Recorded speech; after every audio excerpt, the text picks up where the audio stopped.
Happy Friday, Cherokee. I'm Erica Neldner, Communications Director for Cherokee County. We're back here in the Emergency Operations Center today, having finished up what we believe to be the last scheduled National Weather Service briefing ahead of this storm system entering Cherokee County.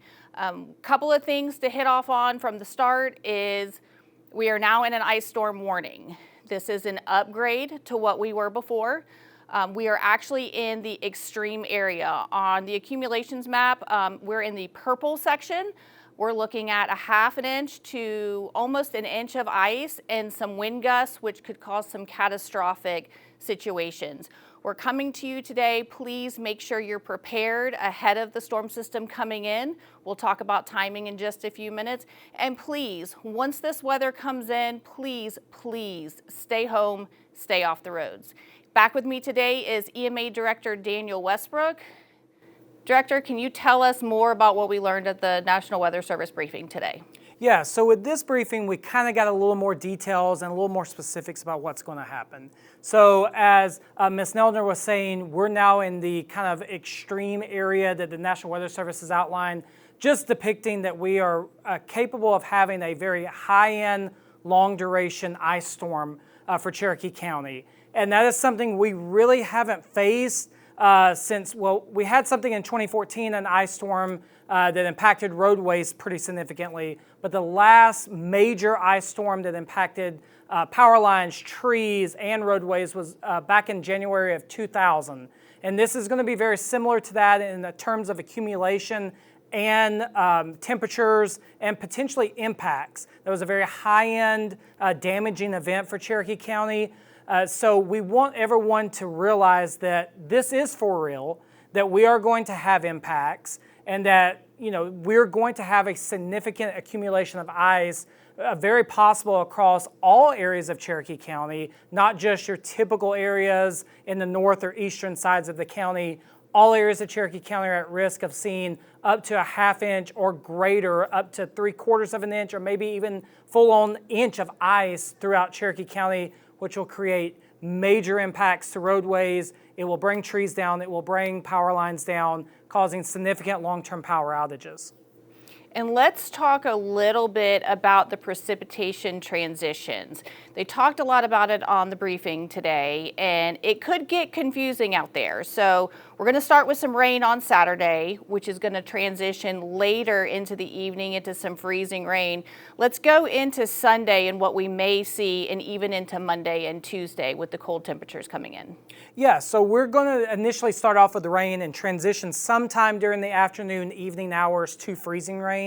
All depend on when those cold temperatures work down into northeast and north central Georgia.